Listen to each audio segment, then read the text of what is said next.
जैसे कि impairment loss और रिकवरेबल अमाउंट। इम्पेयरमेंट लॉस क्या होता है? इसको सिंपल वर्ड्स में हम यूँ कहेंगे कि किसी भी नॉन करंट एसेट की वैल्यू में जो अचानक कमी आती है उसे कहा जाता है इम्पेयरमेंट लॉस। और इसको मतलब कैलकुलेट करना, इसको कैलकुलेट इस तरीके से किया जाता है कि हम सबसे पहले तो नॉन करंट एसेट की कैरिंग वैल्यू निकालेंगे। कैरिंग वैल्यू आप जानते हैं एसेट की कॉस्ट, और उसमें से एक्यूमुलेटेड डेप्रिसिएशन जब हम माइनस करेंगे तो एसेट की कैरिंग वैल्यू निकल आएगी। फिर उस कैरिंग वैल्यू को हम एसेट की रिकवरेबल अमाउंट से कंपेयर करेंगे। रिकवरेबल अमाउंट क्या होती है ये हम थोड़ी देर में देखते हैं। तो कैरिंग वैल्यू को जब हम रिकवरेबल अमाउंट से कंपेयर करेंगे और हम ये देखें कि जो कैरिंग वैल्यू है वो रिकवरेबल अमाउंट के मुकाबले में ज़्यादा है, तो फिर हम कहेंगे कि एसेट के अंदर इम्पेयरमेंट लॉस बुक होना चाहिए, यानी एसेट की वैल्यू में कमी आ चुकी है। अब हम देखते हैं रिकवरेबल अमाउंट क्या होता है। तो सिंपल अल्फाज में किसी भी एसेट से मिलने वाला ज़्यादा से ज़्यादा फ़ायदा रिकवरेबल अमाउंट कहलाता है। अब कोई भी एसेट हो जो हम हमारे पास मौजूद है, उससे हम दो तरीके से बेनिफिट उठा सकते हैं, फ़ायदा उठा सकते हैं। एक तो ये कि हम उस एसेट को डिस्पोज ऑफ कर दें और उसको डिस्पोज ऑफ करके उसे कैश में कन्वर्ट कर दें, तो एक तो बेनिफिट ये है। और दूसरा ये है कि हम उस एसेट को डिस्पोज ऑफ ना करें बल्कि उसको इस्तेमाल करते रहें, और जो भी कैश फ्लो उस एसेट के ज़रिए हमें जनरेट होगा वो भी हमारा एक बेनिफिट है। तो जो पहला बेनिफिट है डिस्पोजल वाला, उसे हम कहते हैं fair value less cost to sell, यानी हम एसेट की फेयर वैल्यू माइनस करेंगे, एसेट की फेयर वैल्यू हम कैलकुलेट करेंगे, मालूम करेंगे, डिटरमिन करेंगे, और उसमें से कॉस्ट टू सेल माइनस करेंगे तो fair value less cost to sell निकल आएगा। और दूसरा ऑप्शन क्या है कि हम एसेट को हम यूज़ करते हैं और उससे जो भी कैश फ्लो जनरेट होगा, फ्यूचर कैश फ्लोज जो जनरेट होंगे उसकी हम प्रेजेंट वैल्यू निकाल लेंगे, तो वो कहलाएगा वैल्यू इन यूज़। तो रिकवरेबल अमाउंट क्या होता है? इन दोनों फिगर्स जो हम निकालेंगे, यानी fair value less cost to sell और वैल्यू इन यूज़, इन दोनों फिगर्स या अमाउंट्स में से जो भी हायर होगी वही उस एसेट का रिकवरेबल अमाउंट होगी।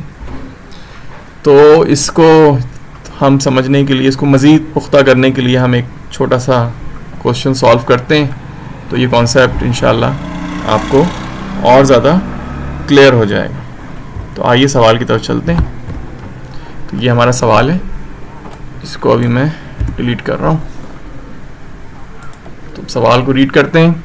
ज़ेंको company owns a specialised delivery vehicle.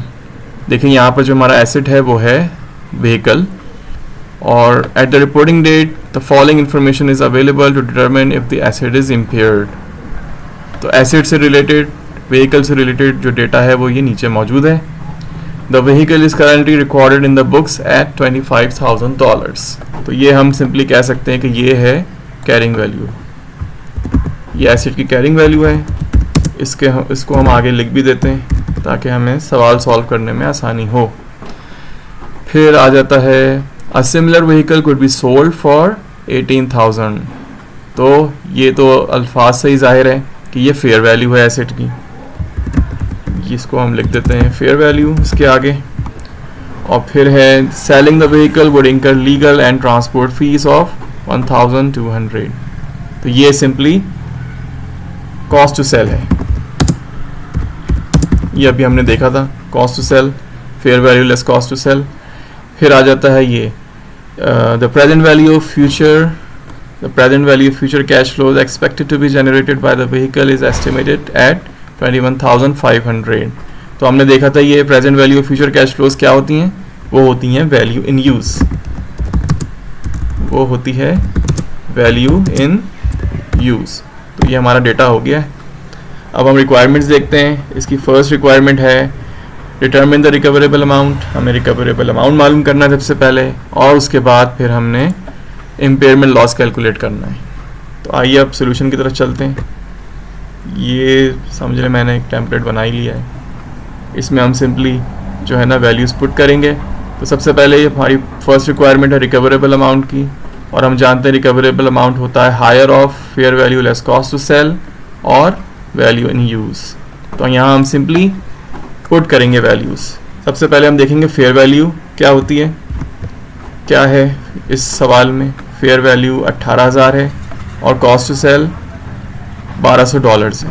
तो 18,000 में से $1200 माइनस करेंगे तो हमारी fair value less cost to sell निकल आएगी 18,000 माइनस $1200। फिर दूसरी वैल्यू है हमारी वैल्यू इन यूज़, और वो है 21,500। वो हमने यहाँ पे सिंपली लिख दिया। अब हम दोनों को कंपेयर करेंगे तो पता चला कि वैल्यू इन यूज़ जो है वो हायर है इन दोनों में से।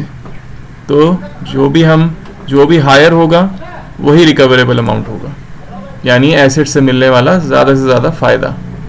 तो इन दोनों फिगर से मुकाबले में ज़्यादा से ज़्यादा फ़ायदा हमें वैल्यू इन यूज़ से हासिल हो रहा है।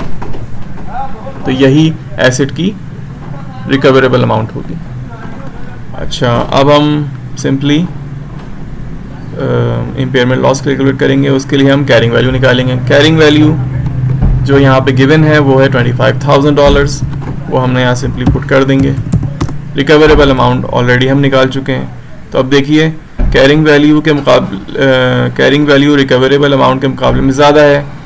जब ज़्यादा हो तो इसका मतलब है इम्पेयरमेंट बुक होगा, इम्पेयरमेंट जो है उसको हमें रिकॉर्ड करना होगा। अगर फ़र्ज़ कीजिए कैरिंग वैल्यू यहाँ पे 20,000 होती, कैरिंग वैल्यू 20,000 होती और रिकवरेबल अमाउंट 21,500 होती, तो हमें यहाँ पे कुछ नहीं करना था, क्योंकि कैरिंग वैल्यू रिकवरेबल अमाउंट के मुकाबले में कम है। और जब भी ऐसी सिचुएशन हो तो इम्पेयरमेंट रिकॉर्ड नहीं होगा, लेकिन ऐसी सिचुएशन नहीं है। यहाँ पे कैरिंग वैल्यू रिकवरेबल अमाउंट के मुकाबले में ज़्यादा है, और जितना ज़्यादा होगा, यानी देखिए जो एक्सेस है ना वो 3,500 बन रहा है, या सिंपली डिफरेंस जो है दोनों के मुकाबले में, दोनों वैल्यूज़ का जो डिफरेंस है कैरिंग वैल्यू और रिकवरेबल अमाउंट का, वो 3,500 बन रहा है।